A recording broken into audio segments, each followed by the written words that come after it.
la universidad, por ejemplo, de la Fuente Institucional. Buenas noches, comenzamos grabación. Bienvenidos todos, como siempre, a esta nuestra cuarentena humana. Les queremos recordar que esta cuarentena humana es una plataforma de aterrizaje virtual, es de un combo de conocidos amigos que años atrás se reunía informalmente en cafés de Popayán, en la tarde-noche, para conversar, para informarse, para compartir iniciativas, noticias, conocimientos y opiniones de manera agradable y relajada. Hemos abierto este espacio virtual que ayuda a conocer la visión post-pandemia del COVID-19 de diferentes sectores. Esperamos con estas tertulias que los participantes logren reunir diferentes orientaciones, que sean insumos para estructurar su propia visión de vida post-pandemia. Intentamos en cada tertulia sugerir a los participantes, primero, silenciar los micrófonos, 2, desactivar las cámaras, solo se abre la cámara de quien hace uso de la palabra, 3, las preguntas se harán luego de la participación del invitado, que en el día de hoy es el doctor Libardo Sarmiento Anzola, y solamente para preguntar pueden escribir quiero preguntar en el chat mismo de esta cuarentena, o escribir también pido la palabra, o simplemente levantar la mano. En el mismo orden se da la posibilidad de compartir la pregunta, ya que acá abrimos el micrófono y la cámara para que cada uno haga la pregunta. Las preguntas deben ser concretas y se concede solo 30 segundos para realizarla. Y esto para permitir que mucha gente pueda preguntarle a Libardo Sarmiento Anzola sobre el tema que le expone. Nuestro formato se amplió ahora, además de esta presentación que usualmente se hace. Hacemos un homenaje a las víctimas caídas en el departamento del Cauca, luego le damos un minuto a la paz y después presentamos al invitado y al final abrimos los micrófonos. Hoy llegamos a la cuarentena número 62. Hemos disfrutado 62 miradas, 62 saberes, 62 posiciones que nos hacen seres humanos más informados y diversos. Desde aquel 7 de mayo de 2020, cuando iniciamos este espacio, tenemos un interés genuino en ampliar nuestro conocimiento y posibilitar la comunicación entre diferentes. Abrazo virtual. Debo recordarles que las cuarentenas de la tertulia se graban y luego se suben a la página de Facebook, que cuando entren a Facebook solamente ponen Tertulia Cuarentena Humana y ya encuentran estas grabaciones. Así que bienvenidos los 55 conectados ahora y le damos la palabra a nuestra querida Olga Lucía para hacerle este homenaje a las víctimas del conflicto armado en el departamento de Cauca. Muy buenas noches a todos y todas. Muchas gracias, doctor Libardo Sarmiento, por aceptar la invitación a esta cuarentena. Como siempre, hoy queremos también dar un homenaje muy importante a aquellos líderes y lideresas que han sido asesinados. Desafortunadamente, el día de hoy tuvimos uno de los últimos asesinatos de una lideresa, que es Sandra Liliana Peña, quien fue asesinada del Caldono. Era una líder y gobernadora indígena de La Laguna. Para que su nombre no quede en el olvido, la recordamos hoy y hacemos un homenaje de resistencia a esas muertes. También queremos recordar a Fermiliano Meneses, quien fue asesinado el 15 de enero de este año en Argelia, Cauca. Era un líder cívico. Queremos también homenajear a Jordán Eduardo Huetio, quien fue asesinado el 2 de febrero del 2021 en Corito, Cauca. Era campesino comunal. También queremos recordar a Gilberto Finque Achicue, quien fue asesinado el 22 de marzo del 2021 en Izá, Cauca. Era un líder indígena.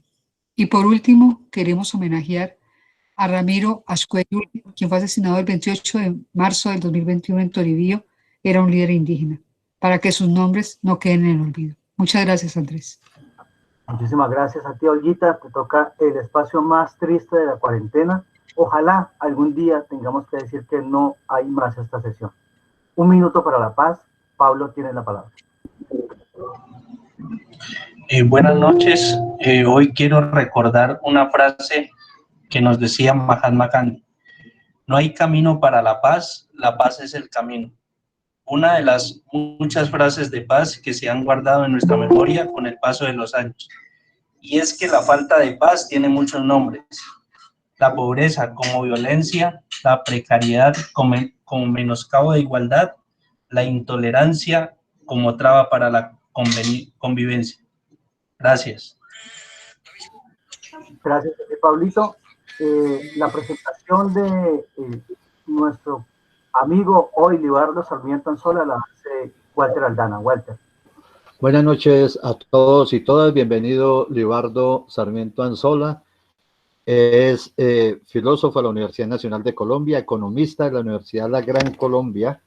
Es también un investigador de derechos sociales y desarrollo del Observatorio del Caribe, ASICSOL, ¿sí?, de la Red de Evaluadores de Conciencia, del Comité Editorial de Le Monde Diplomatique, edición Colombia, vamos bien en el francés, ex profesional de Minagricultura, Conciencia, DANE, Centro de Investigaciones para el Desarrollo, CID, de la Universidad Nacional, Consejería Presidencial para la Política Social, UNICEF, consultor, profesor, en fin, el doctor Libardo Sarmiento Anzola, lo digo con todo el respeto y todo el cariño, es uno de los gurús de la economía colombiana, es un hombre que muy amablemente, tan pronto logramos que Lucho Celi nos ayudara a conseguir la relación, dijo, no hay ningún problema, les acompaño. Entonces, doctor Libardo, tiene usted de 45 minutos a 1 hora y le pido a todos los compañeros y compañeras que mantengamos micrófonos y cámaras cerradas. Bienvenido, Libardo. Bueno, gracias, Walter, y de verdad un abrazo y un saludo fraterno para las 62 personas que están unidas a este conversatorio. Bueno, es muy grato conversar con ustedes desde este principio de lo que ha sido esta pandemia. He sido muy crítico de ese concepto de distanciamiento social. Señalaba que el lenguaje no es gratuito y sí lo que se ha buscado políticamente es generar todo un distanciamiento social, cuando la referencia correcta debería ser un distanciamiento físico para evitar la contaminación o la infección, pero no un distanciamiento social. O sea que estas iniciativas, lo que decía Walter, poder colaborar, apoyar, es que tenemos que usar pues todas las tecnologías y los medios para no permitir que nos aíslen o nos separen.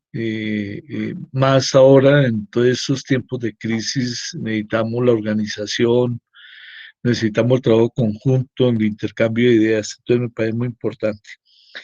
Bueno, el tema que conversamos con Walter Aldana para este conversatorio número 62 es el tema del proyecto de reforma tributaria que el el gobierno ha presentado al Congreso para su debate y que venía siendo debatido por algunos temas que se han planteado ya y que se conocían de esta reforma. Entonces estamos en plena discusión y desde muchas perspectivas analíticas. Dentro de mi formación y mi trabajo que he realizado en el país, quiero señalar que el enfoque mío es de economía política, de pensamiento crítico. Y voy a presentar un trabajo que en el ejemplar de Le Monde Diplomatique que le vamos a dedicar a la reforma tributaria, saldrá mi contribución. Ahí, como señalaron ustedes, va a estar grabada la presentación, pero quien quiera también leerlo en la edición de Le Monde Diplomatique de mayo sale este trabajo que voy a presentar. Sin más preámbulos, yo quiero señalar que la discusión, yo veo que hay una limitación cuando la gente discute el tema de las reformas tributarias. Primero lo ven como un signo inevitable, digamos que estas situaciones como nos la han querido vender con muchas falsedades, como todo lo que es de este gobierno de Duque, digamos que que ha sido un gobierno bastante falaz y al servicio de los grandes capitales.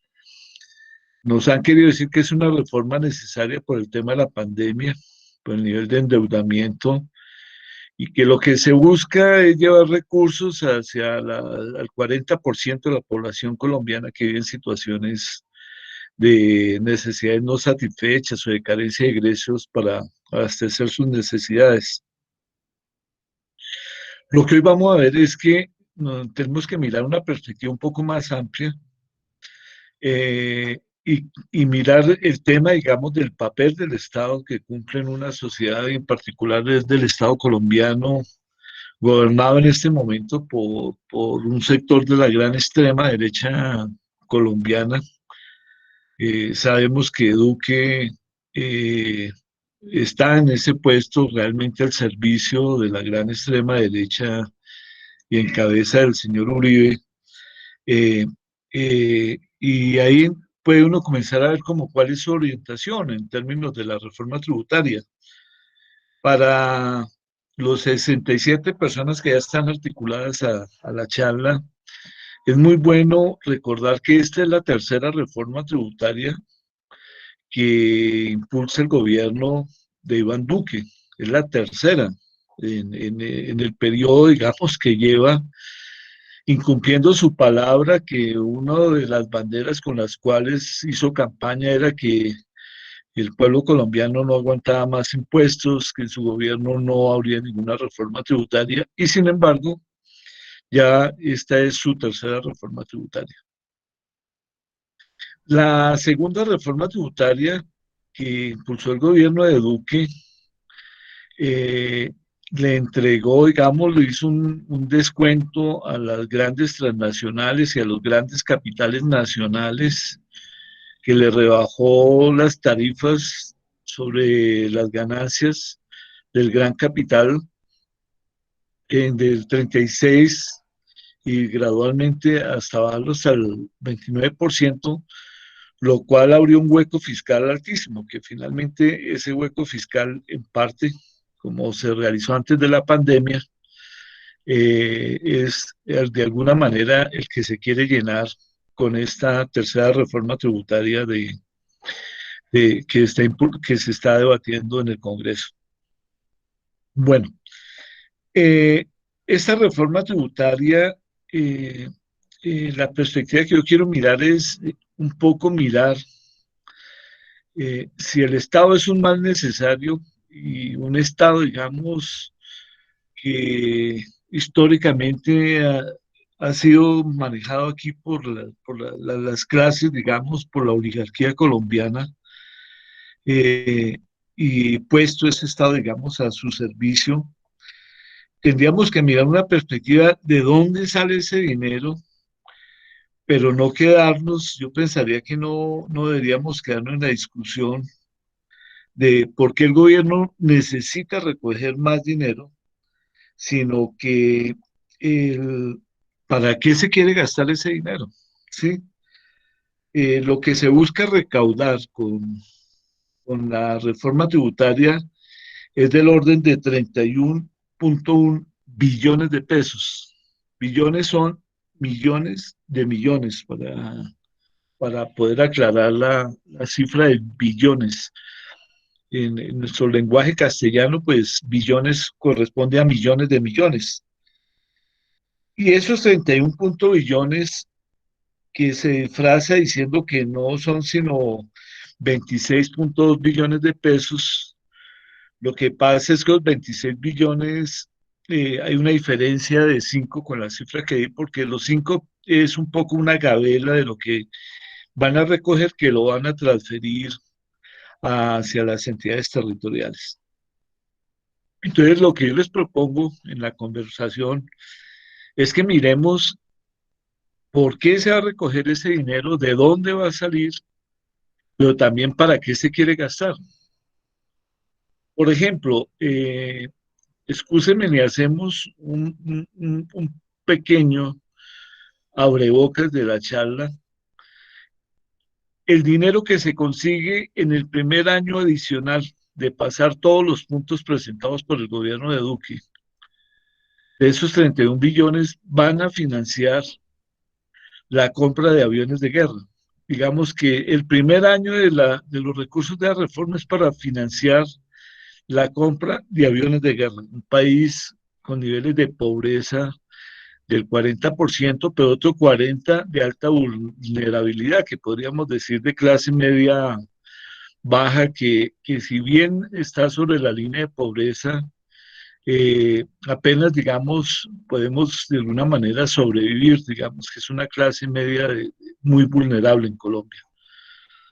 No es más que decir que el 80% de los trabajadores y las trabajadoras en Colombia se venga un sueldo inferior a los 2 salarios mínimos, estamos hablando del 80%. Y un nivel de concentración histórico y estructural de la riqueza en Colombia. Entonces es importante, entonces, ¿a quién quieren hacer pagar esos 31 billones de pesos? ¿Y para qué se quiere gastar esa plata? Ese es como el eje de la intervención mía. Bueno, entonces vamos a mirarlo y separarlo un poco como para todas las personas que están unidas. Ya vamos por 73 personas. Bienvenidos a todos los que acaban de unirse. Vamos a comenzar por el lado de los ingresos, como un presupuesto, digamos, del hogar, y después, ¿para qué se va a gastar ese dinero? ¿Para qué se quiere gastar ese dinero? Los ingresos de la hacienda pública del gobierno es la sumatoria de todos los impuestos que son tributarios y no tributarios, más, que es lo que se llama ingresos corrientes del Estado, y recursos de capital, o sea que lo que recoge el gobierno viene por ingresos corrientes, que son impuestos tributarios y no tributarios, más lo que se llama recursos de capital que ingresan al presupuesto general de la nación.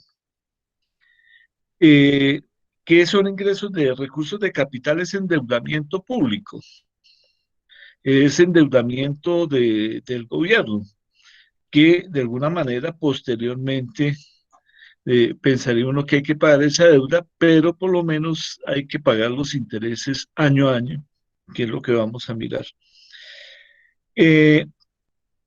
Y esos ingresos que estamos hablando, de los ingresos corrientes, que son impuestos tributarios y no tributarios, y los recursos de capital, de endeudamiento fundamentalmente, más una pequeña parte que lo generan algunas instituciones del Estado, los servicios que cobran de venta de información, etcétera, pero es muy marginal. ¿Qué debe cubrir? El funcionamiento del Estado, hay 3 partidas que son las que deben financiarse, y son los gastos de funcionamiento del Estado, el pago de todo ese aparato burocrático militar, que vamos a ver que es alto, las inversiones que hace el Estado, la inversión en infraestructura, en términos de educación, etcétera, más el pago de la deuda. O sea que por un lado miramos los ingresos y para dónde se va ese dinero. Para que un presupuesto sea equilibrado, ¿sí? Los ingresos deberían ser igual a los gastos. Vale la pena señalar que la hacienda pública en Colombia año a año genera un gran déficit fiscal. ¿Qué quiere decir? Que tradicionalmente los gastos del Estado son mayores que sus ingresos. Para el año pasado, por la situación anómala de la pandemia que estamos enfrentando, ese déficit fiscal, ¿sí? La diferencia entre ingresos y gastos equivale más o menos al 8% del PIB. Es una cifra significativamente alta, ¿sí? Si quieren ustedes mirar, por ejemplo, en el presupuesto general de la Nación de este año, ¿sí? El valor del presupuesto es 334 billones de pesos en moneda legal colombiana. 334 billones. ¿A cuánto equivale eso? Digamos, los recursos que manejan los trabajadores, los empresarios, la riqueza que se genera, año a año el Estado colombiano concentra y se apropia a través de todo su ejercicio fiscal del 28%. O sea que de cada 100 pesos que genera el país y que circulan año a año en la riqueza que se genera por todo el trabajo de los trabajadores y de los empresarios, el Estado se apropia de exactamente el 27.7%. Eso es lo que se apropia tradicionalmente para este año, para este año. Y aún así, en el año pasado generó un déficit que dijimos del 8%, pero lo que ha venido también este gobierno es un escalamiento de endeudamiento público que escaló hoy en día, lo estamos diciendo, que equivale al 66%. Estamos hablando de las 2/3 partes del PIB, es la deuda pública. Se escaló altísimamente. Si ustedes quieren ver, al principio de cuando asume Duque la presidencia de la República, la deuda pública de Colombia era el 47% del PIB. Entonces, tenemos tres elementos que quiero yo resumir. Una, que esta es la tercera reforma tributaria de este gobierno, pero que de alguna manera lo que está tratando es de subsanar un hueco que abrió con las dos anteriores reformas tributarias, que le bajó los impuestos al gran capital y que abrió un hueco casi de 25 billones de pesos, que en este momento, cuando se viene la pandemia y se viene la caída tan grande de la economía colombiana en el 2020 por la pandemia y el gran empleo que se generó y la caída de ingresos de las familias, que en promedio a las familias colombianas se les ha caído en un 15% el ingreso, y que se disparó el desempleo a un nivel del 21%, en el nivel más alto de la pandemia el año pasado.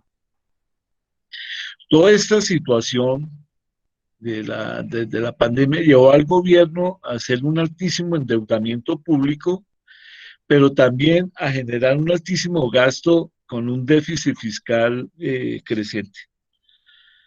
Digamos que es el panorama que obliga a que el gobierno presente una tercera reforma tributaria. ¿Cuál es el corazón de esta reforma tributaria? Entonces, ahí hay un tema central desde una perspectiva de economía pública, de economía política, del presupuesto. Es que cuando uno mira cómo están estructurados los presupuestos de ingresos y gastos, lo que uno mira es un conflicto de clases social profundo en Colombia. Y otra manera es como lo quieren disfrazar, como que es para sostener ciertos ingresos básicos a 40% de la población más pobre del país. Pero como al final de la charla yo espero que podamos todos entender, realmente el tema presupuestal es un tema político que evidencia un conflicto y un antagonismo de clases profundo. De hecho, las dos primeras reformas tributarias de Duque fueron absolutamente favorables al gran capital. ¿A quién se le quiere hacer pagar? Ya lo dijimos, entonces, los recursos que se quieren recaudar. Estamos diciendo que lo que buscan recaudar es 31.1 billones de pesos, y eso equivale más o menos, equivale exactamente más o menos a 2.3% del PIB. Los que han estado más atentos se acordarán que les dije que hoy en día con el presupuesto nacional, que es del orden de los 334 billones de pesos que maneja el gobierno, ¿sí? Eso equivale casi al 28% del Producto Interno Bruto Nacional. Y digamos que desde la gran violencia de mediados del siglo XX, el gran enfrentamiento entre los dos partidos políticos, eh, ese enfrentamiento entre los dos partidos políticos eh,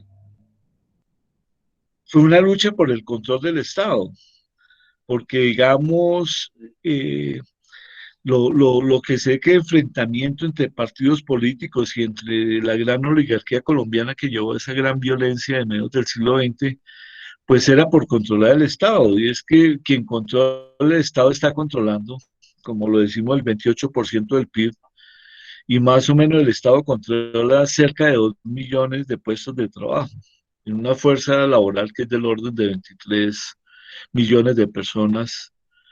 Entonces, ustedes pueden ver que el poder que tiene quien controla el sector político que controla el Estado, pues controla, tiene un poder económico y de presión sobre la fuerza laboral muy grande. Entonces, frente a esta situación de un escalamiento de deuda pública, de déficit fiscal y con una situación recesiva de la economía, ¿de dónde se piensa sacar esos 2,3% del PIB? ¿Qué es lo que se propone con esta reforma tributaria? Ya dijimos que los ingresos pueden venir de ingresos de impuestos tributarios, no tributarios y de recursos de capital. El país ya está en un límite de endeudamiento público, de deuda externa e interna, que realmente es muy poco lo que puede jalonar por ese lado. Ahora lo vamos a ver que el costo de pago de intereses de esa deuda es altísimo, totalmente alta, lo vamos a ver. Y por el otro lado, el gobierno de Duque y el grupo, digamos, hegemónico de partidos políticos que representan el Centro Democrático, el Partido Conservador, Cambio Radical, etcétera, eh, buscan no afectar los ingresos del gran capital. Entonces, el corazón de esta reforma, lo que la hace particularmente específica, va a la afectación directa de, de los trabajadores, o sea, de los impuestos a las personas naturales que pagan impuestos, que va a golpear mucho lo que todo el mundo tiene clarísimo, va a golpear demasiado a la clase media. Y clase media que lo que les dije es una clase media baja, más que todo, digamos que ya lo que les decía que el 80% de los trabajadores gana menos de 2 salarios mínimos en Colombia. Y lo que se ha planteado es que gran parte de esos recursos irían a subsidiar una serie de programas asistencialistas, porque ese es el otro tema, que es una transferencia de recursos hacia en una política asistencial de tratar de elevar un poco el consumo de los hogares más pobres, pero en una teoría de desarrollo, esos subsidios no son subsidios que van orientados a generar competencias, nuevas empresas, emprendimientos, sino que va a subsidiar básicamente consumo, que con eso alimenta por los circuitos económicos. Eh, entonces, el tema central es que el dinero que buscan sacar, que es 31 billones de pesos, se va a buscar ampliar la base tributaria.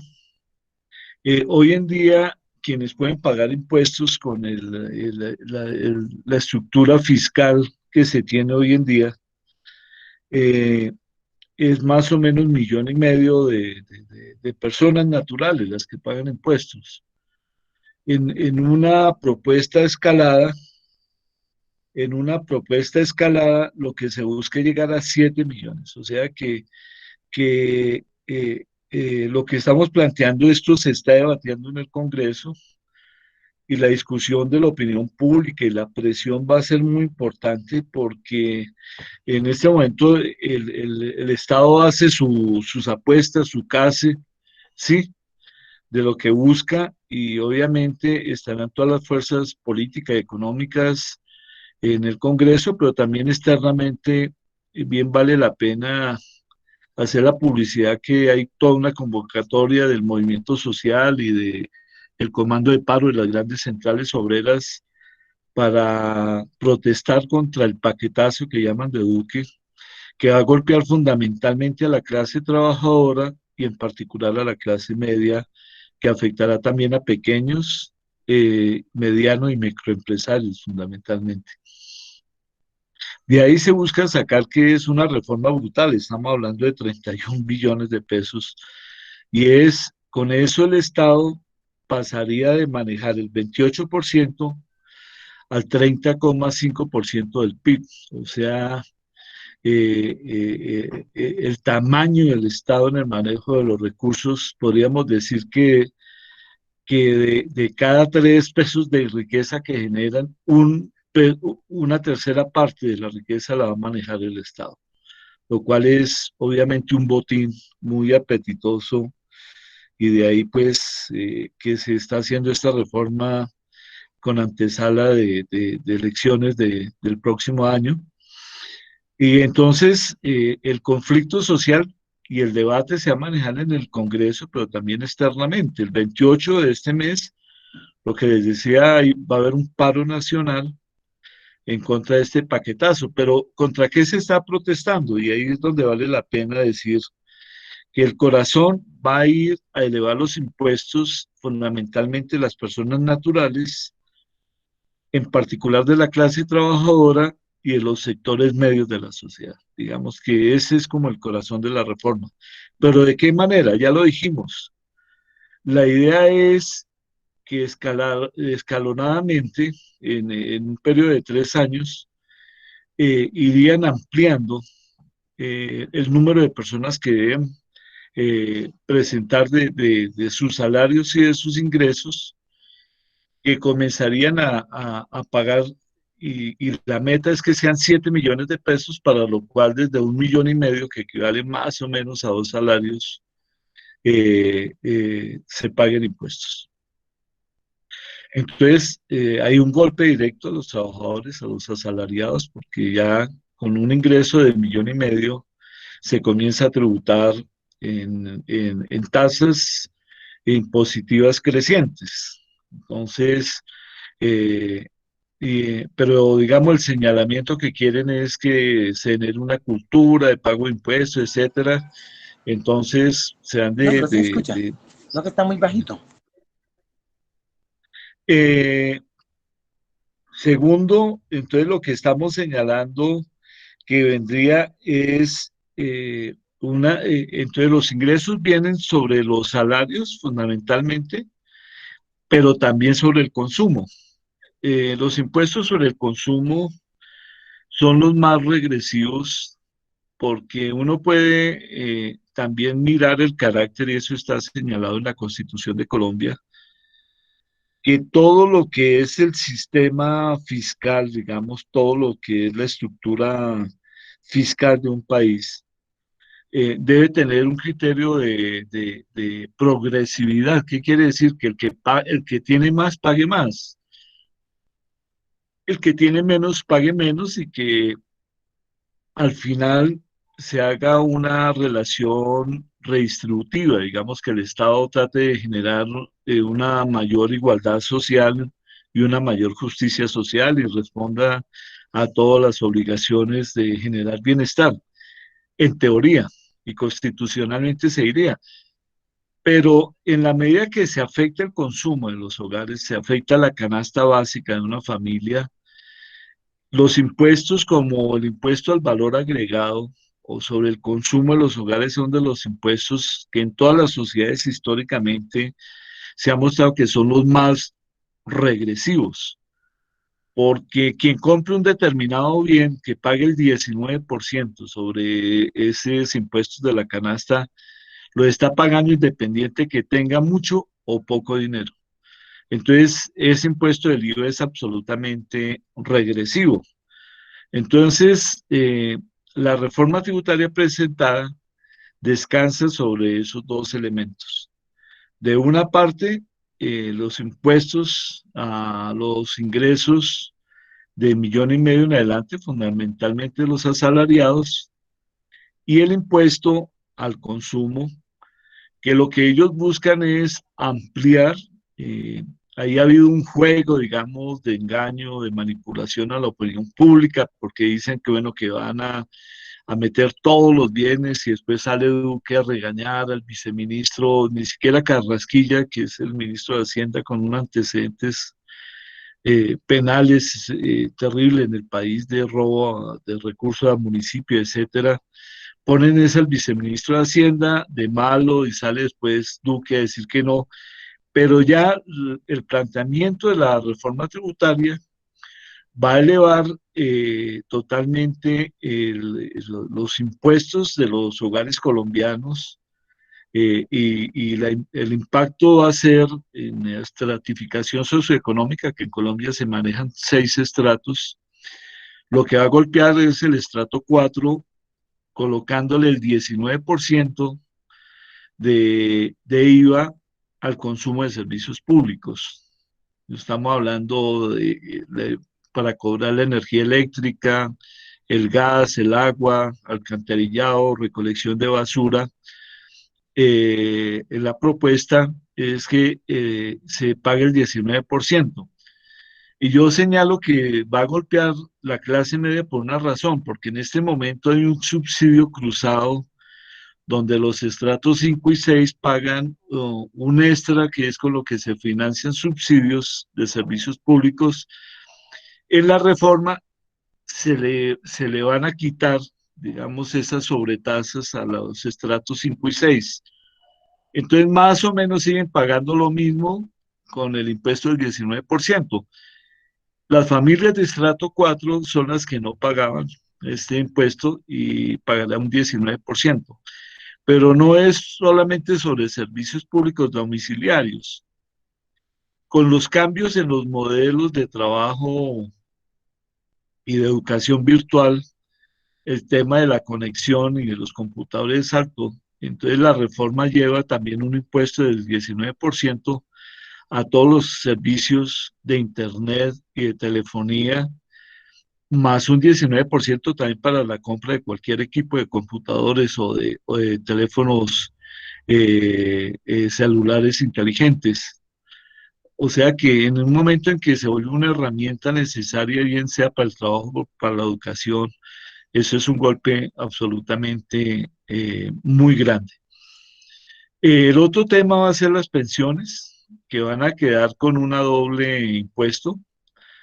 Eh, las pensiones, ahí también va a haber una discusión de qué nivel de pensiones. Inicialmente se habló que era desde los 7 millones, ya se está discutiendo que sea pensiones desde los 4 millones de pesos que paguen impuestos. Y abrió una doble tributación por la siguiente medida, porque las cotizaciones que se hagan tendrían un impuesto y al momento de que la persona se jubila y comienza a recibir su pensión, también seguiría pagando pensión, o sea, pagaría durante el proceso del ahorro de cotización de su pensión y en el momento que recibe la pensión. Entonces ya lo que dijimos, los únicos que estarían exentos serían los ingresos por debajo de una renta líquida agradable de 1,5 millones, serían los que estarían exentos, o sea, que tendrían una tarifa de cero. De 1,5 millones en adelante estarían pagando ese impuesto. El golpe a la canasta familiar, digamos que hoy en día es cuando ustedes van a un supermercado, miran que la tirilla que les entregan en el supermercado, hay unos impuestos que están con el 19%, unos bienes y servicios con el 19%, hay otros que están con el 5% y hay otro que dice bienes exentos. La jugada que hicieron de no incluir productos básicos de la canasta como el café o como los huevos o el azúcar, etcétera, y que salió que decir que no los tocarían. Hay una trampa también. El proyecto de reforma tributaria está lleno de manipulaciones y de trampas, porque los bienes excluidos, se van a quitar todos los bienes excluidos. Los bienes excluidos era que no se pagaban los impuestos dentro de la cadena de producción, hasta se podían excluir hasta llegar al consumidor final. Entonces, puede que no lo eleven al 19%, pero en la medida que esa exclusión se la quitan, en el proceso de producción de los insumos que se consumen en el proceso productivo, van a comenzar a pagar, ese impuesto al valor agregado. El otro tema fuerte va a ser el tema también de combustibles, que van a crear una sobretasa. Hoy en día hay una sobretasa que las cobran las unidades territoriales, y van a crear una sobretasa a la gasolina que se pagará, que es un impuesto de nivel nacional. Hay impuestos locales de los municipios, las gobernaciones, y esta es una nueva sobretasa a la gasolina, que como es un combustible básico en el transporte, incrementará absolutamente todos los costos del transporte, y será otro impacto que finalmente se va a trasladar también y se reflejará en la canasta familiar de los colombianos. Eh, y ahí es donde se mira que el tema, que así el gobierno quiera pintar que va a ser una serie de transferencias de ingreso básico a los hogares más pobres, que mantendrá los temas de familias en acción, de jóvenes en acción pobres que van a la educación, que financiar cierta educación pública a los estratos 1 a 3, eh, a los ancianos que no han logrado pensionarse, hay una transferencia de 150.000 pesos mensuales, que es donde más se ha hecho publicidad de la reforma. Realmente los recursos que se transfieren apenas financian el 40% del valor de una canasta familiar, que es lo que al principio estaban conversando. Hoy en día, por el DANE, por el mismo DANE, el valor de una canasta básica familiar de, de una familia de 4 personas no puede vivir con menos de 2.800.000 pesos, es como el valor de la canasta. Entonces, por eso el nivel de pobreza, cuando hablamos de una sociedad donde el 80% gana de menos de 2 salarios mínimos. Entonces, dentro de los grandes temas que dijimos, entonces, el corazón de la reforma tributaria va a elevar esos 2.2% del PIB, que equivalen a 31 billones de pesos, que se los piensan, realmente es un raponazo al bolsillo de la clase media, a través de que paguen impuesto por los salarios superiores a 1,5 millones de pesos.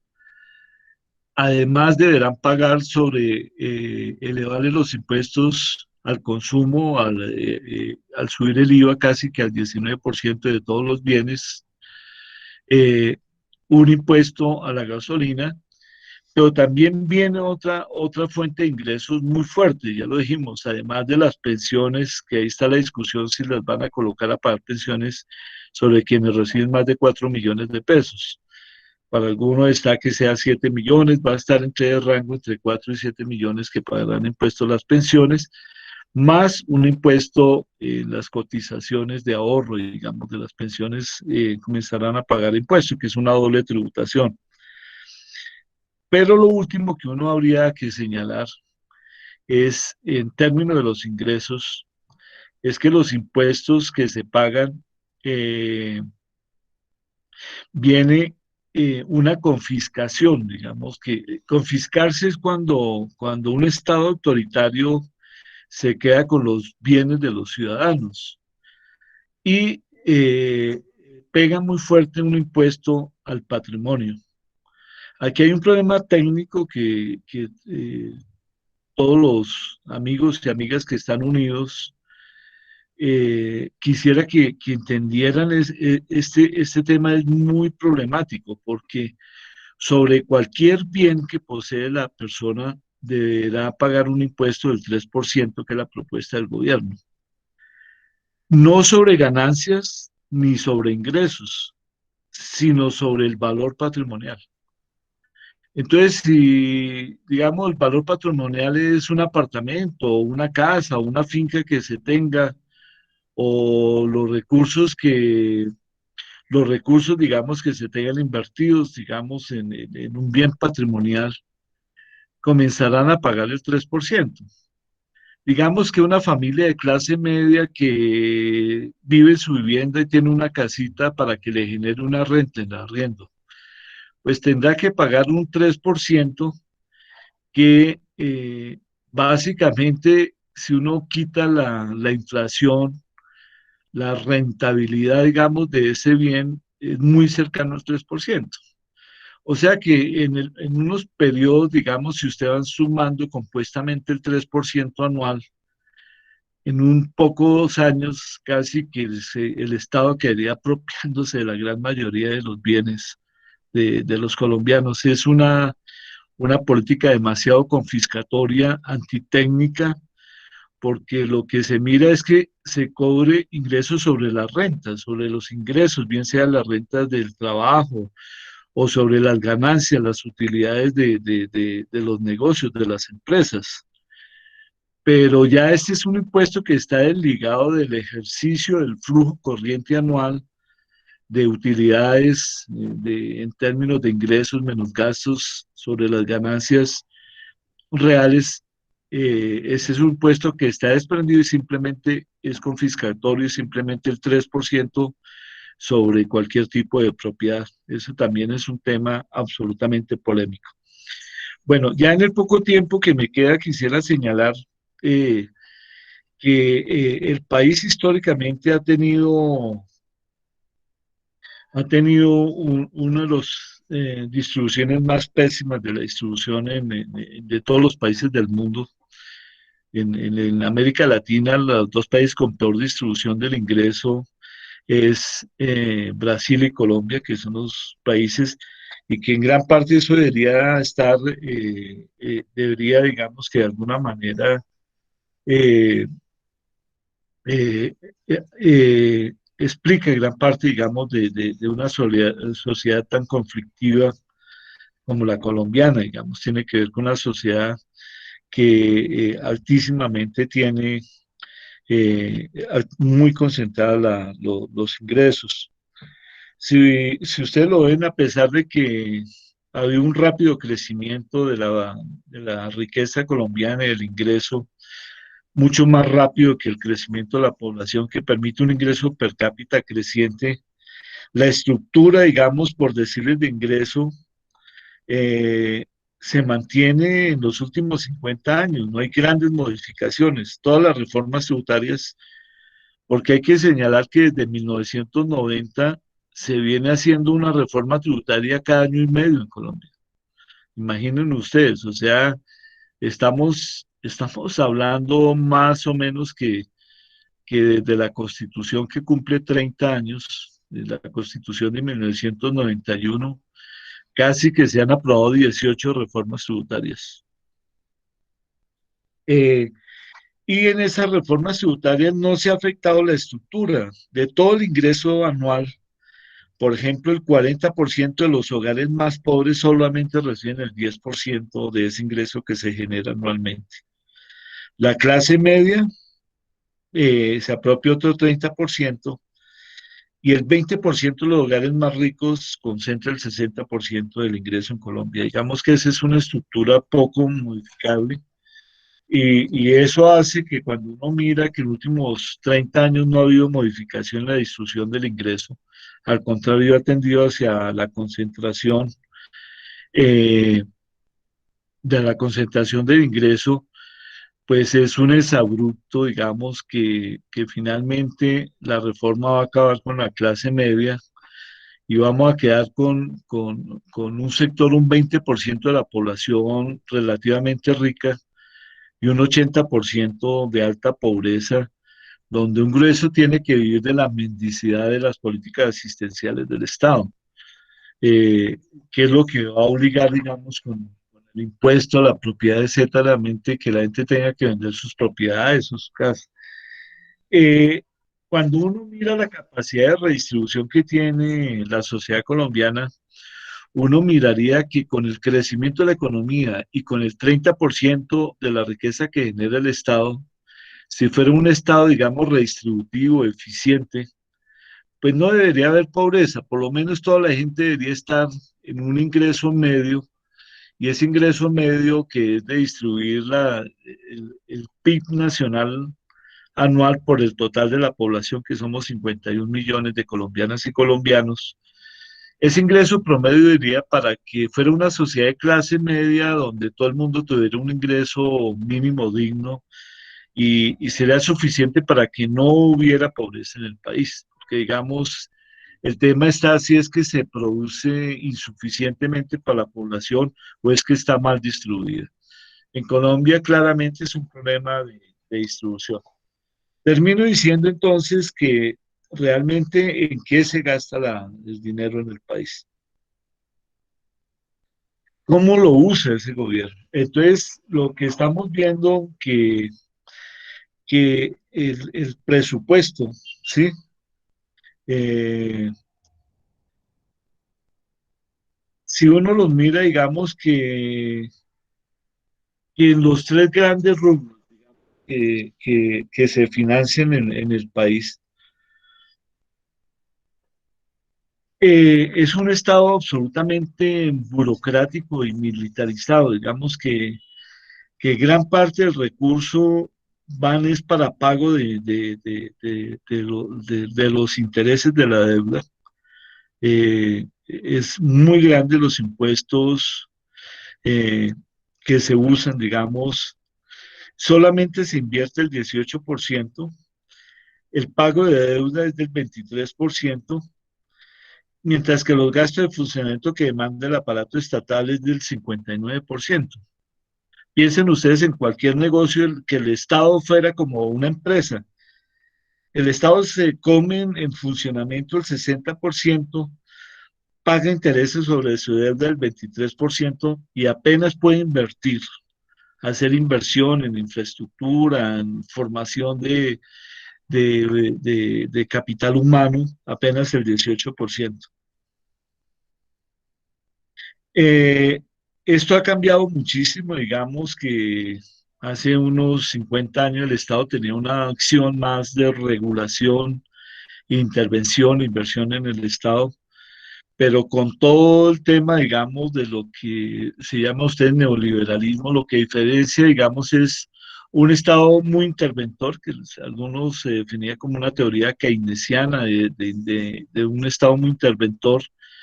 Colombia ha entregado gran parte, digamos, de sus empresas, de la actividad de los servicios al sector privado, y lo que ha habido es una gran burocratización de este Estado,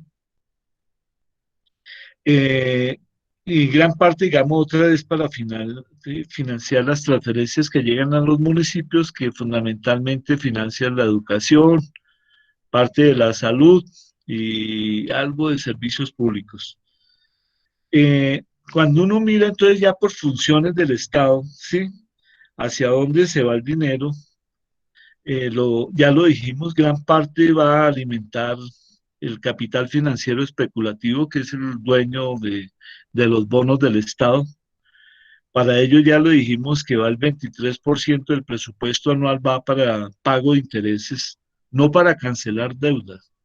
Ese es el pago de intereses nomás, porque los recursos de capital son crecientes, ya lo dijimos, es el 66%.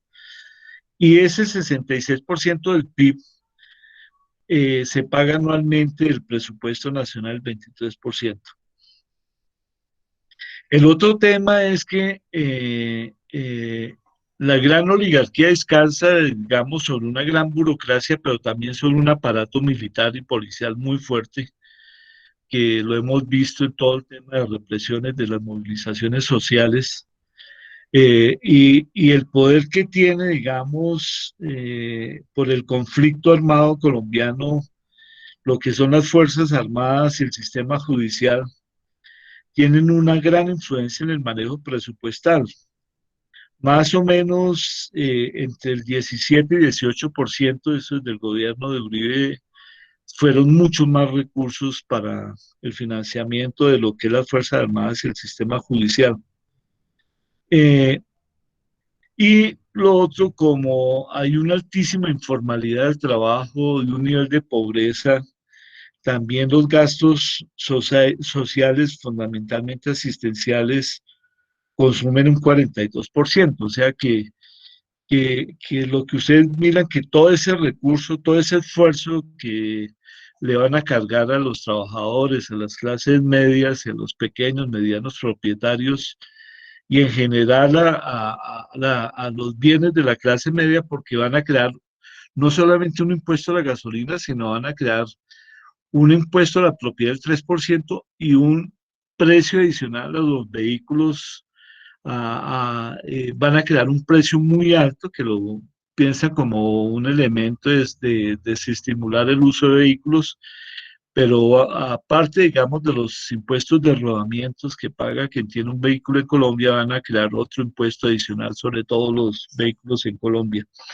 Entonces, ahí la manera en que se usa, digamos, ese dinero eh, que financia, digamos, un sector y el modelo general, el resultado final que uno ve es un gran golpe, un gran raponazo a los recursos de la clase media, casi que quieren acabar con la clase media en Colombia y dejar dos clases polarizadas de pocos ricos, muy ricos, poderosos, y una clase media eh, dependiente, digamos, de los subsidios del Estado, de las políticas asistenciales, de esas limosnas que pueda dar el Estado.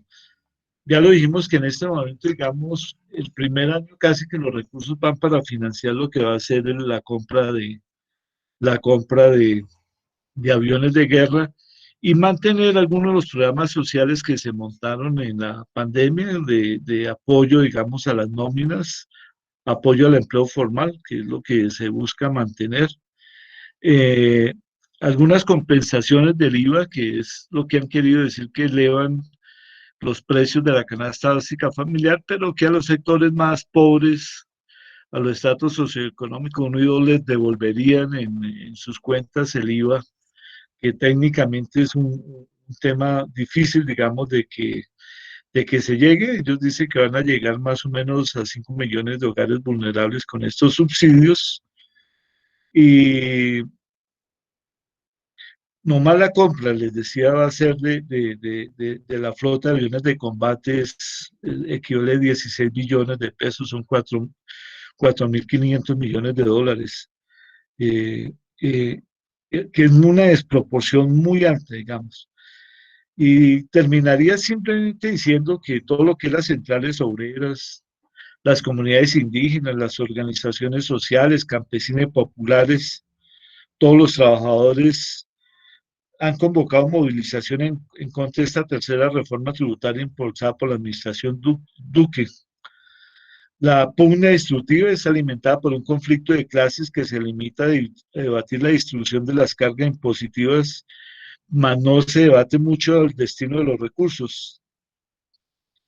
Yo creo que hay que entrar a mirar un debate sobre la naturaleza del Estado colombiano, sobre las clases dominantes, las grandes oligarquías, y nuestro modelo de desarrollo debe estar como en el centro de la controversia. La disputa no debe girar solamente sobre el problema quién van a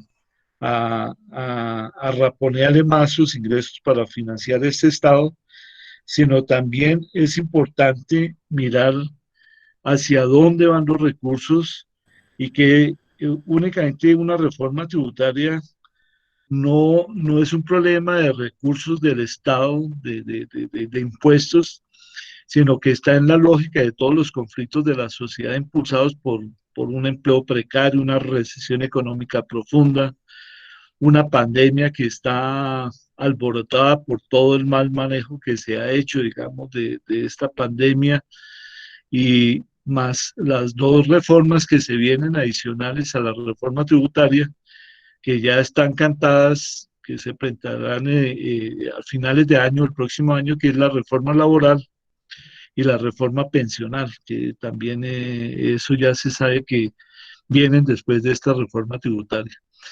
Entonces, el país está levantado frente a un conflicto social y fue el paro que se hizo en noviembre de 2019, que por la pandemia se ha tratado de aplastar toda la protesta social, de desarticular todo el movimiento social de los trabajadores, pero que en el marco de todas estas crisis del empleo, de los ingresos, de la pobreza, de la pandemia, la reforma tributaria va al corazón de uno de los problemas centrales y es la gran concentración de la riqueza en Colombia y la sobreexplotación de los pequeños, medianos empresarios y de la clase trabajadora y lo que se canta como una desaparición, digamos, de la clase media en Colombia. Muchísimas gracias. A usted muchísimas gracias. Y sí, tendemos a la desaparición. Estimado doctor Libardo Sarmiento, ya tenemos 3 preguntas acá. El primer bloque de preguntas las va a efectuar Alejandro Mamián, luego Diego Jaramillo Salgado y luego Luis Ernesto López Ruano en su orden. Le solicito tanto a Alejandro como Diego y a Luis hacer uso de sus 30 segundos para que otras personas también puedan preguntar. Tiene la palabra Alejandro Mamián. Bueno, compañeros, muchas gracias por el uso de la palabra. También muchas gracias pues al ponente por participar en esta tertulia.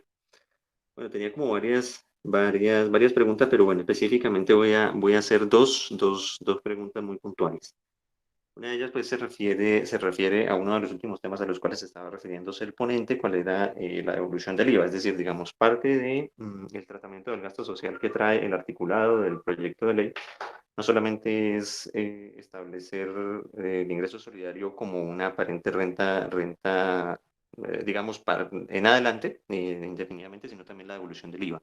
Mi pregunta era si en criterio pues, del ponente este tema de la devolución del IVA en la práctica terminaría siendo, por ejemplo, devorado con lo que usted mismo refería, de que, digamos, se quita la categoría de bienes exentos de IVA, pero resulta que es que perduran los excluidos. Ya todos los que antes eran exentos van a ser excluidos. Luego, en la práctica, pues digamos, la producción de estos bienes y servicios van a ser mucho mayores y por tanto hay un efecto inflacionario sobre la canasta familiar. Y una segunda pregunta, el proyecto de ley alberga la posibilidad de normalización de activos no declarados, es decir, activos que pueden encontrarse inclusive en paraísos fiscales, activos que pueden básicamente estar en otros países justamente para no tributar en la nación. Y la norma, tal cual como está redactada, dice que las personas quienes normalicen estos activos en cualquier tiempo, se les garantizará que no tendrán persecución ni fiscal ni penal. La pregunta es, bueno, el ponente si conoce, digamos, algún referente anterior de una norma con semejante impacto en el cual el Estado renuncia a su capacidad de perseguir a conductas que incluso pueden tener la connotación de un delito, solamente por un tema tributario. Entonces, esas dos, la referente pues al ingresos, a la deducción del IVA y a la normalización de activos. ¿Sí? Gracias. Muchísimas gracias, Alejandro. Tiene la palabra Diego Jaramillo Salgado. Bueno, gracias, Libardo, por la aclaración que nos has hecho de la reforma. Yo quiero hacer 2 preguntas. Una es que haces un énfasis en el impacto que tendrá sobre la clase media. Esta es como la conclusión que a uno le queda de la exposición, pero no podría pensarse de que el impacto es mucho más fuerte en términos de que encontramos un periodo recesivo muy fuerte, que los impactos de la pandemia están dejando mucho más gente por fuera del trabajo y que al mismo tiempo hay una situación crítica para la gente con todas las implicaciones que va a tener los impuestos que se hacen, por ejemplo, la gasolina, en el peaje, incluso en la misma conectividad, etcétera, etcétera. No se puede pensar de que hay también un impacto muy fuerte sobre los de abajo que no necesariamente están inscritos dentro de la clase media. Muchísimas gracias, Diego. Tiene la palabra Luis Ernesto López. Muchas gracias. Sí, al igual que los otros, me parece que fue una excelente síntesis pues, de este monstruo que es el proyecto de reforma tributaria.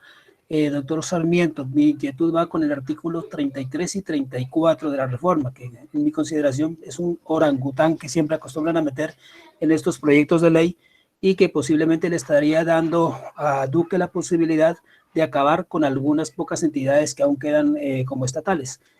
Soy funcionario de SENA y vemos con mucha preocupación que siempre esta entidad ha estado en la mira de los procesos privatizadores del neoliberalismo, sí, por el alto presupuesto que maneja, y consideramos que posiblemente aquí se estaría dando esa oportunidad. ¿Qué opinión tiene usted sobre estos dos artículos? Muchas gracias. Muchísimas gracias por las preguntas. Doctor Libardo, tiene usted la palabra.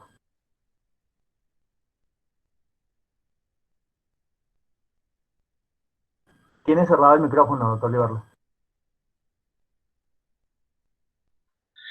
Bueno, muchísimas gracias Alejandro, Diego, Luis Ernesto por sus preguntas que más que preguntas alimentan, digamos, la reflexión. Lo que señalaba Alejandro me parece importante en el tema de la devolución del IVA. Me parece que es que, así como lo señala Luis Ernesto Orangutanes, también hay muchos temas falaces, eh, muchas mentiras encubiertas que me parecen como muy en el estilo de Duque, manipulativo, digamos, y de carrasquilla, porque lo que señala Alejandro es cierto, digamos, la devolución del IVA tiene un problema técnico, ¿sí? Que realmente, si lo que se busca los sectores populares, que para ellos dicen que los sectores más pobres, estamos hablando de 5 millones de familias, que equivalen más o menos al 40% de la sociedad colombiana, que se les devolvería, no hay un procedimiento técnico que garantice realmente que hay un flujo de información sobre los impuestos que han pagado, los mecanismos de devolución, etcétera. eh, es un mecanismo que han tratado de incorporar, pero que no funciona, no, hay unos problemas realmente técnicos de identificación de las familias y de cuantificación y devoluciones de bienes que lo hace que es realmente no operante. El tema de la inflación es cierto, digamos que realmente los subsidios que van a dar, incluido las devoluciones del IVA, el impacto que va a tener no solamente es en elevación de los impuestos de la canasta, que van a incluir más bienes, quitar lo que es los impuestos sobre la cadena, que están algunos exentos que los cubrirán, sino que cuando hay impuesto hay una guerra de quién le traslada, digamos, el impuesto a los consumidores finales. Y obviamente quien no tiene manejo sobre la imposición de precios en un mercado, termina, digamos, los impuestos transformándose en una inflación de precios que van a elevar el valor de la canasta. Y finalmente eso lo que sigue es se va a comer esos pequeños subsidios que les decía que no van a más allá del 40% del valor real de la canasta, o las devoluciones realmente quedan sumidos, digamos, en la elevación de los precios de la canasta básica familiar el EVE realmente se come es lo mismo, digamos, que uno ve al año o la pelea por el salario mínimo, que pueden subir la inflación más unos puntos por productividades, etcétera, pero que inmediatamente con el salario mínimo suben absolutamente todas las tarifas de servicios públicos. Puede que no suban el impuesto predial, pero suben el valor de los bienes en un mercado especulativo de bienes. Y finalmente el poder real de adquisición se pierde, yo creo que estoy de acuerdo con Alejandro. Lo de activos declarados realmente lo que va a subsanar es los grandes capitales que funcionan externamente, y esto no lo hago con un ánimo, digamos, no es un chisme, sino es una realidad, que por ejemplo Carrasquilla, el hombre es de los que ha manejado grandes fondos especulativos en Panamá y en todas estas islas, en todos estos paraísos fiscales. De hecho, el escándalo de Carrasquilla es por los recursos que manejaron de capital especulativo, que no se conoce el origen, para financiar municipios en sus proyectos de abastecimiento, ampliación de redes de acueducto, que finalmente resultó fue un robo absoluto y total. O sea que ellos están de alguna manera, como lo señala Alejandro, es quitando al Estado esa capacidad de perseguir todos esos activos no declarados. Pero no solamente Carrasquilla, si ustedes miran los recursos de Ecopetrol, por ejemplo, Ecopetrol maneja más o menos entre el 50% o 60% de sus activos en estos paraísos fiscales. Eso que lo he estudiado yo a fondo, tiene hasta un banco, digamos, en Suiza, Ecopetrol, para triangular dineros. Entonces, toda esta oligarquía colombiana, gran parte de sus capitales, entonces lo que están buscando es condonar y buscando que de alguna manera eh, traigan recursos al país con todas las gabelas que ha señalado. Estamos absolutamente de acuerdo, digamos que es una oligarquía demasiado mafiosa y que Carrasquilla, por ejemplo, es claro que es uno de los grandes agentes de estos capitales especulativos que funcionan en estos paraísos fiscales. Así lo ha movido. Lo de Diego Jaramillo estoy de acuerdo, de pronto me hace reflexionar que sí hago mucho énfasis en la clase media, pero lo que se va a ver es un empobrecimiento muy alto, digamos que yo he señalado, Diego, que la gente le echa la culpa a toda a la pandemia, pero es que la crisis del modelo económico colombiano no ha levantado vuelo desde la crisis del 2008, que hubo una crisis profunda. El Estado a nivel mundial, la economía mundial capitalista no ha logrado recuperarse, y lo que venía, si ustedes miran por el tema, por ejemplo, el desempleo, venía un desempleo creciente antes de la pandemia y con unos problemas de deuda pública y de caída de ingresos reales que venían ya golpeando hablaríamos de ese 80% de la sociedad que apenas sobrevive o está en la pobreza. Entonces, en esa franja de lo que dice Diego Jaramillo, estoy absolutamente de acuerdo que si bien va a golpear demasiado la clase media, por lo que señalaba Alejandro, no más por efectos inflacionarios, por los efectos inflacionarios, incremento, digamos, de los costos de la canasta, y lo que va a golpear con la gasolina, con todo lo que es impuestos al internet, etcétera, que ya se vuelve un bien básico. El golpe es a ese 80%, digamos, que cogería todas las capas de niveles en la indigencia, de población desempleada, pero que ya está por fuera, digamos, de todos los mercados de trabajo, toda la informalidad que en Colombia, si uno une desempleo e informalidad, los que tienen un puesto realmente indefinido y todo eso no es más del 15% de la fuerza de trabajo.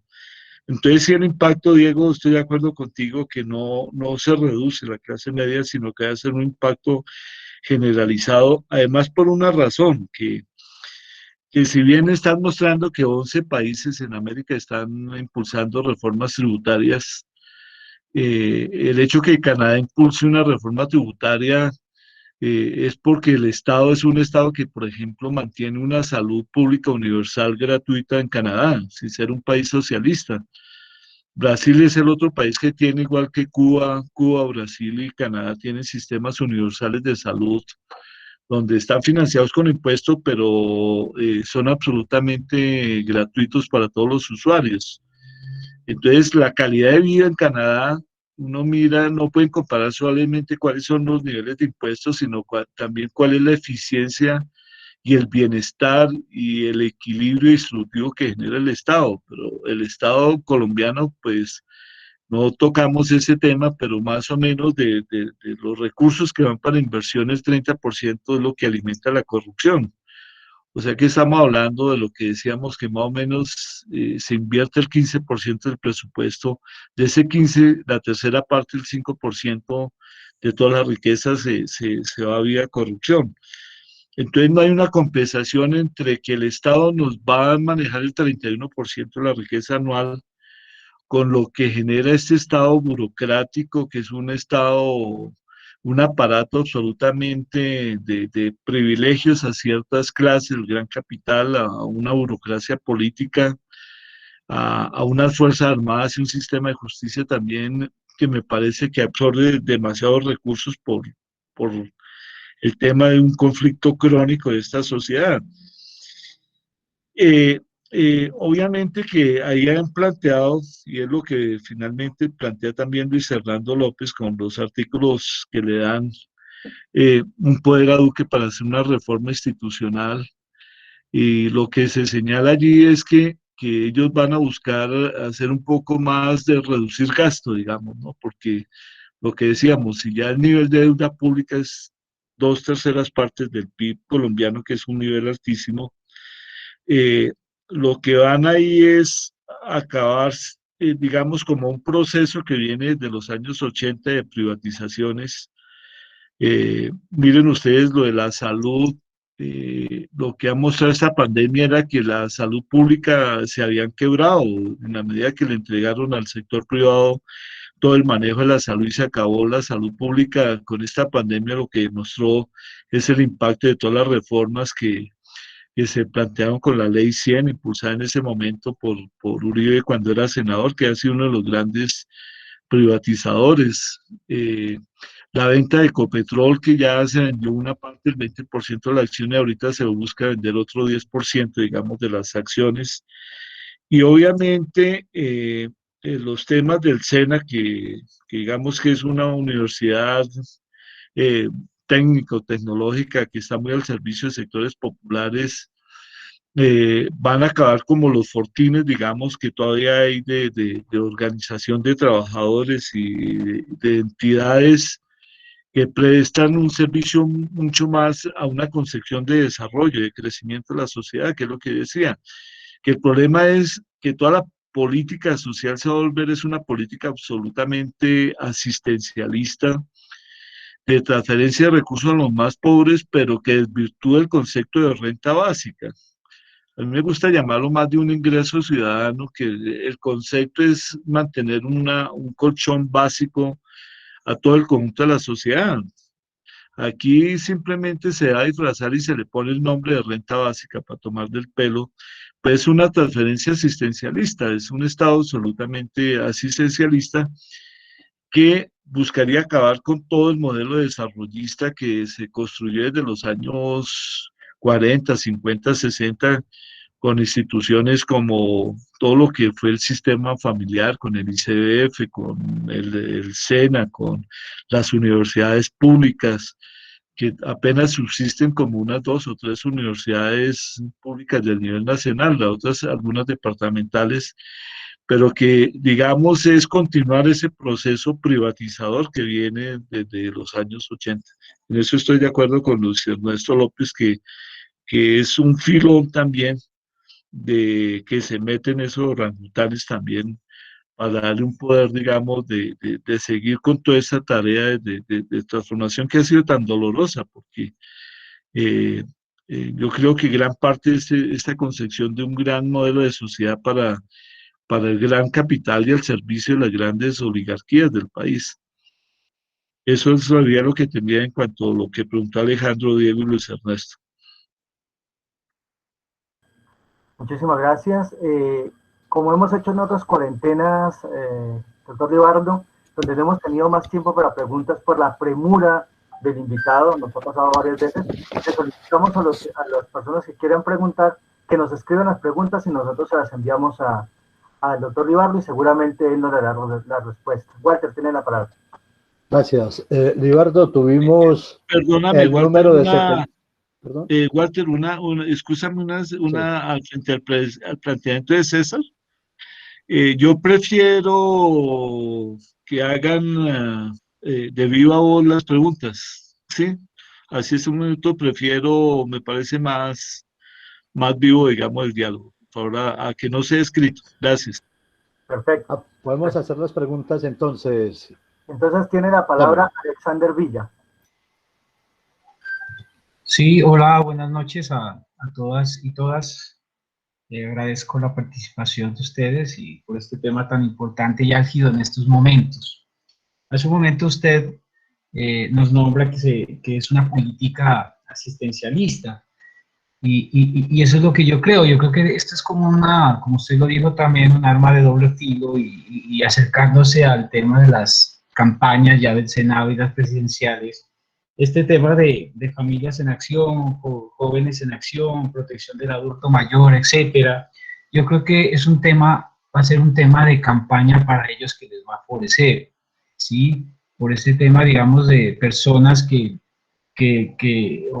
son unipersonal van a recibir 80.000 pesos, si tienen 3 miembros van a recibir 183.000 pesos y así, dependiendo del número de personas, pues van a recibir un cierto número de dinero.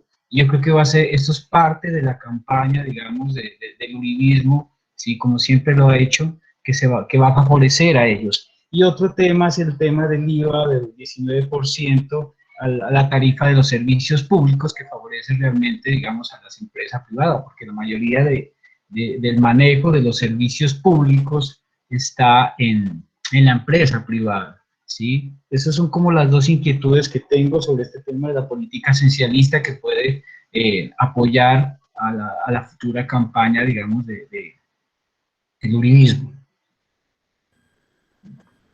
Siguiendo las orientaciones del doctor Libardo, también está pidiendo la palabra Luis Eduardo Delgado y Jurídicas Popayán. Luis Eduardo Delgado, tiene la palabra. Gracias, buenas noches para todos. Mi pregunta es, ¿cómo se explica que el señor con tantas fincas bien habidas no tiene ni un peso? Se declara en cero y sabemos que no lo van a investigar porque todos son de los mismos. En cambio, hay donde pasó por decir de 50, una compra un vehículo y si no pagó, pues no le cobran nada. Esa es mi pregunta, muchas gracias. Gracias. No sé si el doctor lo alcanzó a escuchar. Él pregunta cómo se explica que el señor Uribe, con tantas fincas, bien o mal habidas, no pague nada de impuestos a la DIAN. Y tiene la palabra Jurídicas Popayán. Con ello cerramos, doctor, porque entendemos que usted debe salir pronto de la cuarentena. Muchas gracias.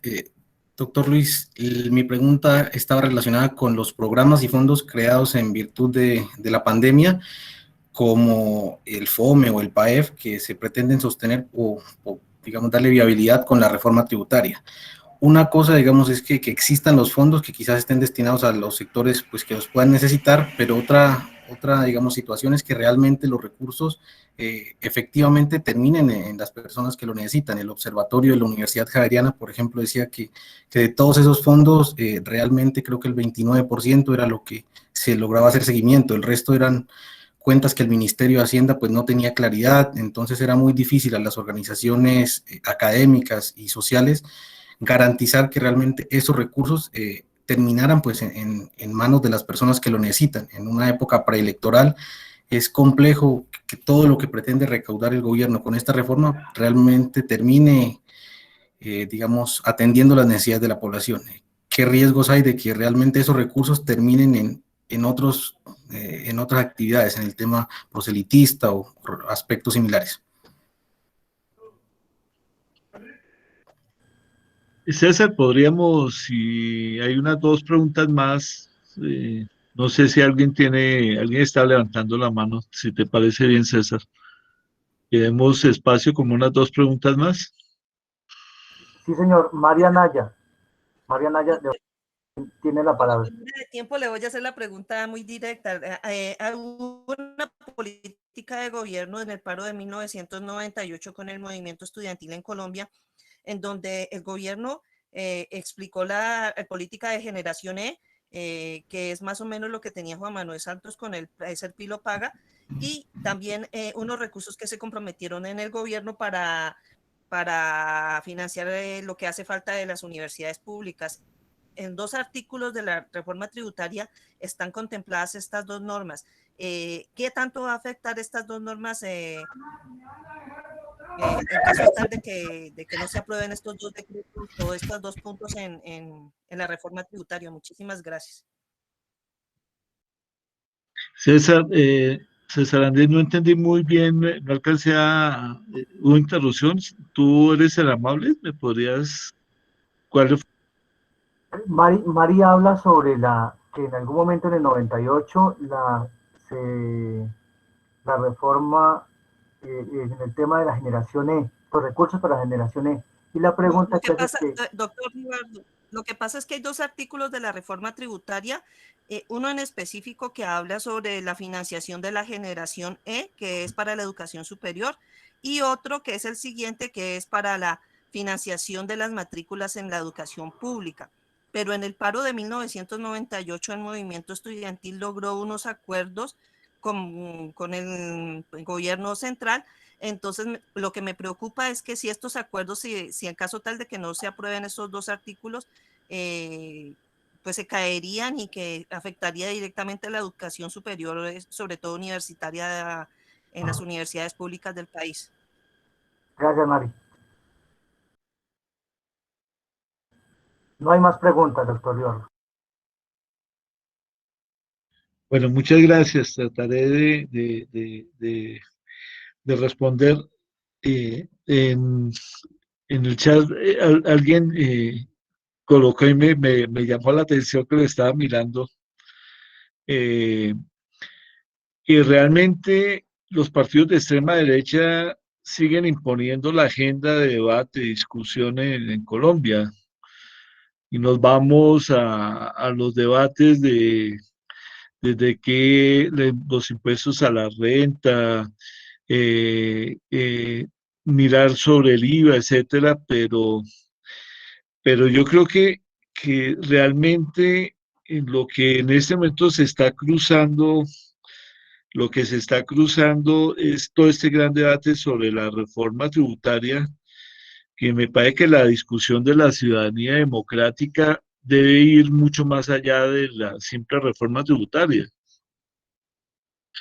Y que va a cuestionar, digamos, el Estado y quien domina y tiene poder, digamos, sobre el control del Estado y las políticas y los modelos de desarrollo. Me parece que la discusión debe ir mucho más amplia, digamos, en la medida que toca aspectos también muy centrales.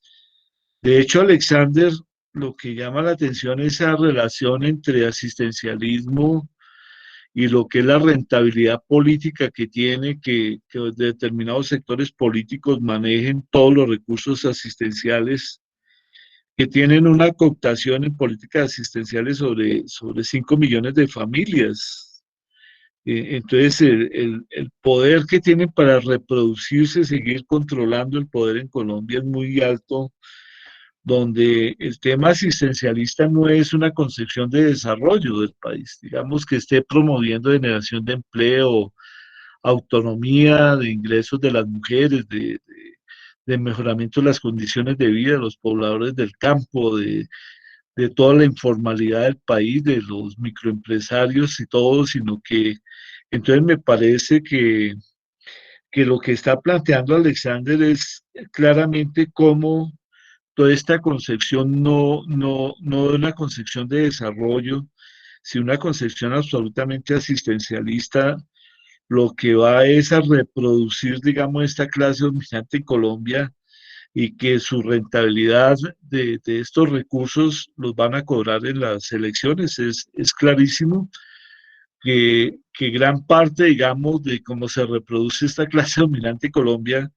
es esa confluencia de asistencialismo con las grandes mafias de narcotráfico y paramilitarismo, que es lo que se ha venido apoderando del Estado colombiano, de los poderes locales, regionales, sobre todo en la costa, en las regiones del centro. Entonces sí, realmente el llamado de atención de Alexander es mirar y articularlo también a esta dinámica política, donde esta reforma lo que se busca es cómo apuntalar todo el centro democrático hacia las elecciones del próximo año. Eso es muy evidente, digamos, y que hay que desenmascarar realmente, porque nos han metido es que si la reforma es necesaria para darle sostenibilidad a lo que a los programas y fondos que se generaron durante la pandemia. Y obviamente todo esto, digamos, hay un contubernio de favorecer el gran capital. Es que al principio yo señalaba que esta es la tercera reforma tributaria del gobierno de Duque, y que de alguna manera lo que está él también es cubriendo el hueco que abrió al vale los impuestos al gran capital, del 36 al 30%, abrió un hueco casi de 20 billones, que eso es lo que le van a cobrar a ese 80% de la población popular, de clases medias y pobres en Colombia. Entonces es cierto, digamos, que en este momento, digamos, donde el manejo casi que de servicio público son empresas y muchas transnacionales, como en el caso del gas, de la energía, etcétera, va a apuntalar ese modelo, digamos, que se ha venido de extrema derecha, cómo ha venido transformando el Estado y el modelo de desarrollo en Colombia, y haciendo, digamos, con gran debilitamiento los sectores más democráticos. Y, y eso pues obviamente ustedes lo tienen clarísimo, porque cuando uno mira los resultados de elecciones, pues los pueblos que realmente tienen mayor conciencia, uno lo mira, pues son los pueblos, digamos, donde hay una gran dinámica de movimiento social, que es el sur, en el caso de Nariño, el Cauca, que es, para mí es muy grato estar con ustedes, digamos, acompañándolos con esa riqueza de movimientos sociales y de claridad política que tienen ustedes. Y muchos de estos programas y fondos, como lo señalaban, que, que esos programas que se montaron realmente, uno trata de hacerle seguimiento de recursos, más o menos de a quién le están financiando las nóminas, cómo han fortalecido el sector financiero. En la pandemia no todo el mundo perdió, el sector financiero se ha fortalecido y se ha concentrado más. Las grandes superficies, todo el comercio por internet, etcétera, se han fortalecido muchísimo. Y obviamente el tema de los recursos es que si va a haber un impuesto sobre el patrimonio, pues la gente no puede evadir de pagar su impuesto del carro, o la gasolina, o de la casita que tenga, y mientras que el gran capital, digamos, o los salarios donde se hace una retención en la fuente, digamos que ahí no hay escapatoria para eludir, mientras que los grandes capitales pueden evadir o eludir, que la diferencia entre evadir y eludir es que la evasión es no pagar impuestos y eludir es encubrir utilidades, ganancias, bienes, o tenerlos como lo señalaban en los paraísos fiscales, es absolutamente cierto.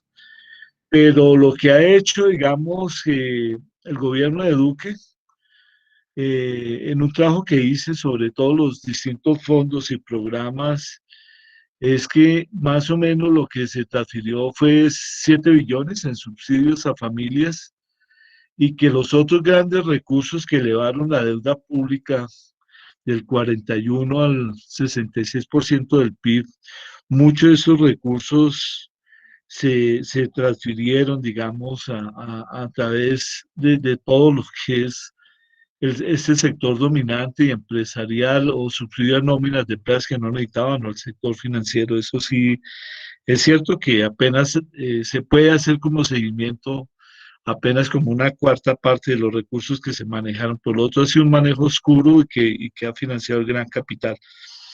Frente al tema de la educación, y ahí Mari toca un tema central, y volvemos a lo mismo que señalaba también Diego Jaramillo, y que han venido señalando eh, ustedes sobre Luis Ernesto, de que realmente es la naturaleza del Estado y el empotramiento de esa clase dominante en Colombia y del modelo de desarrollo donde la reforma fiscal no es solamente un problema de reforma fiscal de impuestos, sino que va a fortalecer todo este modelo que nos ha venido dominando y asfixiando, que está al servicio de grandes élites y de grandes transnacionales y del gran poder del capital financiero, en desmontar del Estado todas instituciones que prestan un servicio claro, como el SENA, digamos, a la educación de nuestros jóvenes, y fortalecer,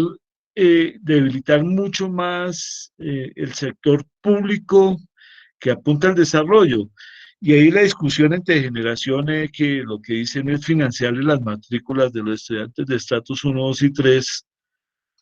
Ahí es clarísimo el debate sobre el modelo de desarrollo, porque lo que han venido es quebrando y desfinanciando absolutamente las universidades públicas.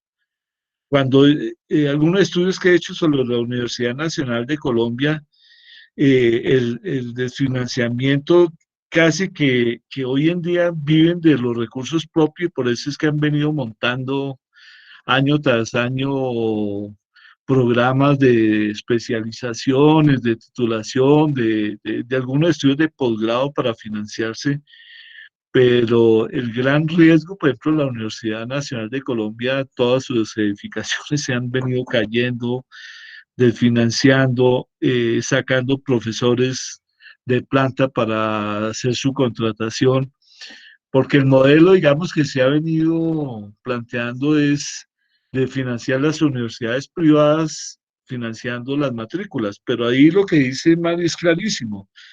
Ahí esa discusión no es solamente un problema hacia dónde van los recursos de financiar los estratos 1, 2 y 3 en sus matrículas, sino también de la naturaleza de lo público, porque ahí es donde se quiere acabar todo el tema, digamos que es un estado burocrático, militarizado, muy corrupto, y que se privatizó y se acabó con todos los bienes públicos y quieren raspar la olla, digamos, y acabar con la educación pública, con Ecopetrol, con el SENA. Y entonces por eso ahí lo que hemos llamado la atención en muchos de ustedes en sus preguntas es que esa reforma va más allá de un problema de conseguir más ingresos el Estado y financiar lo social que lo han querido presentar. Es un golpe general a ese 80% de la población trabajadora de clases medias populares, a pequeños, medianos empresarios, y que de alguna manera el hecho que se ponga a tributar, con eso termino, un 3% sobre el patrimonio y no sobre las ganancias, utilidades, lo que lleva es a hacer un exabrupto de acabar con la inversión en Colombia. Y de pronto lo que ustedes han venido señalando, ¿sí? Y que señaló también Diego Jaramillo, realmente el golpe de la crisis económica que se unió y se entrelazó con la pandemia, lo que empobreció fue ese 80% de colombianos, a todo el mundo nos ha tocado que se le cayeron los ingresos en promedio un 15%, que se duplicó la tasa de desempleo. Entonces llevarnos mucho más a la miseria y a polarizar, de tener casi lo que buscarían tener una población miserable que vive la mendicidad del Estado, individualizada, callada, es como fortalecer ese modelo oligárquico, mafioso que tenemos en Colombia.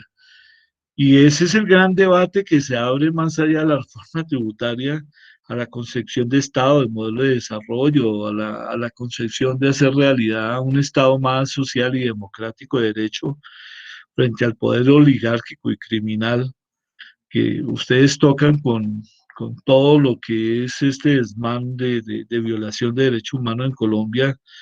Entonces, la discusión que hoy nos deja es un interrogatorio de cara a al modelo político y a las elecciones y los programas de gobierno, que como alguien lo señaló, no podemos seguir que los debates y la agenda política nos la siga imponiendo la extrema derecha en Colombia, limitada a temas que cierran la opinión pública, sino a una concepción mucho más amplia de la sociedad que merecemos y una sociedad realmente de dignidad humana, frente a la deshumanización y a la polarización que están llevando, digamos, desde años atrás del modelo que se ha venido imponiendo en Colombia, el tipo de Estado.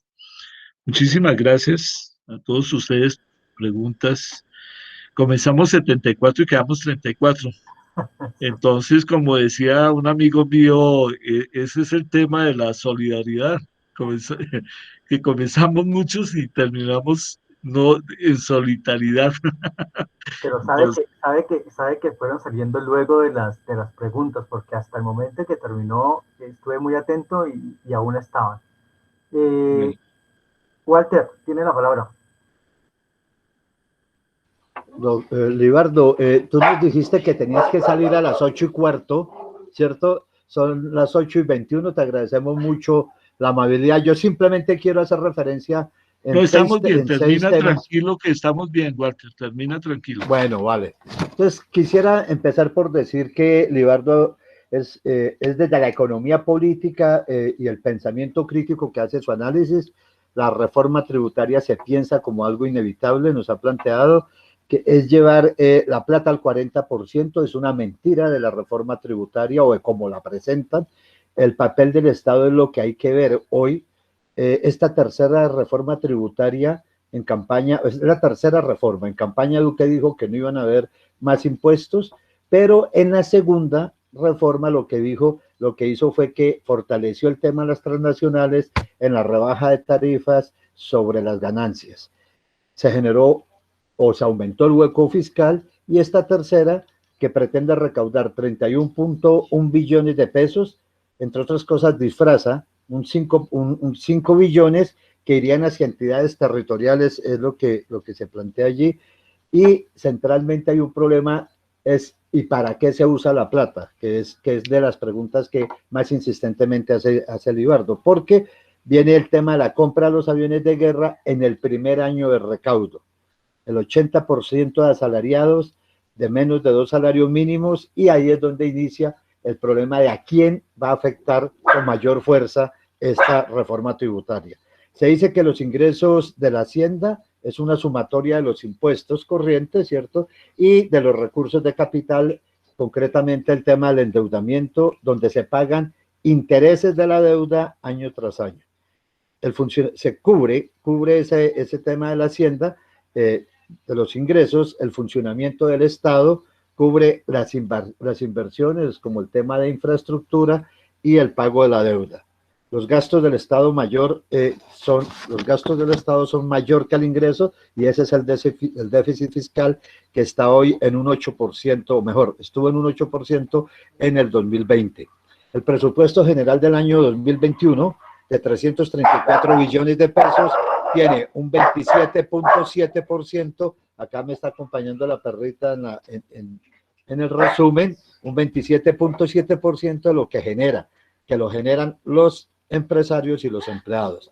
Un endeudamiento público del 62% es escaso en el 2021, y un 47% del Producto Interno Bruto cuando se posiciona Duque, y hoy hay un 62%. Con la tercera reforma se pretende tapar el hueco fiscal, ¿cierto? Que se generó con la segunda, con todas esas exenciones de impuestos y eso que se hicieron a las transnacionales y a las multinacionales y a la gran empresa colombiana. El gobierno aumentó los gastos con un déficit fiscal muy alto. El presupuesto, ingresos, gastos, y aquí se expresa es un conflicto de clases sociales. Ese es el tema fiscal. El 31.1 billones es el 2.3% del PIB, representa eso hoy, y de los 2 millones de fuerza de trabajo controla el Estado, que es, entre otras cosas, la razón por la cual se pelea el poder político, los partidos. No afectar el ingreso del gran capital es afectar, ¿cierto?, a los trabajadores, que son personas naturales, y eso es la clase media baja. La plata hacia programas asistenciales, supuestamente para elevar el consumo. El 30.5% del PIB manejado por el Estado, ¿cierto? De cada 3 pesos, 1 manejado para la política, resultado de la reforma. En resumen, 1 en periodo de 3 años escaladamente de 2.6 millones de pesos, se tributará a 1.6 millones de pesos de manera creciente. Sobre salarios y consumo es los impuestos de la reforma tributaria. Afecta al consumo de servicios públicos, un regresivo 19% que impacta en el estrato 4, la clase media otra vez, y donde temas como la virtualidad, tanto en servicios como en compra de equipos, pensiones con el doble impuesto entre 4 y 7 millones de pesos, golpe a la canasta familiar porque unifica, ¿cierto?, el impuesto y se quitan los bienes excluidos en el proceso y entonces se pagará allí. Del orden, y en el tema de los combustibles, una sobretasa a la gasolina del orden nacional, cuando en el caso de Popayán tenemos la más alta sobretasa de gasolina del orden municipal. El impuesto del 3% sobre valor patrimonial, no sobre las ganancias ni la renta, es decir, nos fregamos los que tenemos alguna cosa como un apartamentito, una casita, porque no es sobre la venta, sino sobre el hecho de tenerlo como tal. La política confiscatoria del Estado, esa es la referencia a la reforma tributaria, peor distribución del ingreso en América Latina, Brasil y Colombia. Las reformas no han afectado el tema estructural de los hogares, el 20% concentra el 60% del ingreso y el otro 80% pues es el más pobre y cada día avanza, baja más. Se invierte 18% al pago de interés de la deuda, el 23% del 26% del PIB y el funcionamiento el 60%. ¿En qué se gasta la plata en el Estado colombiano? Es en estas tres cosas. Aparato en el 18%, en el 23% y en el 60%. Aparato de la fuerza pública y del Poder Judicial es muy fuerte, el 17 al 18% su participación en el tema del gasto y los gastos asistenciales, eso de que empobrecen y que vuelven más miserable la mentalidad de las personas y de la gente y de los sectores, es de un 42%. El debate central, dice con esto Libardo y termino, es la naturaleza del Estado colombiano, el modelo del desarrollo, hacia dónde van los recursos, no es solo impuestos, porque tiene que ver con temas como desempleo, reforma laboral, reforma pensional. Esto es simplemente un resumen de algunas de las cosas que has dicho, Libardo. Te agradecemos inmensamente y de corazón tan importante conversación con nosotros. Usted lo dijo, 74 personas. Eso quiere decir, Libardo, que registramos, usted y nosotros. Tiene usted un minuto para despedirse de nosotros y después abrimos los micrófonos para darnos, aunque sea el abrazo virtual y decirle muchas gracias. Bueno, Walter, muy querido por la invitación, un abrazo de corazón, todos los movimientos sociales, intelectuales, trabajadores del sur.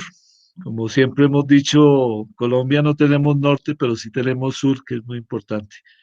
A César Andrés por la coordinación, a todos los compañeros y compañeros, los 74 personas que se unieron y los 31 que resistieron. Muy importantísimo la resistencia y la participación activa. Entonces, un gran abrazo a todos, Walter y César.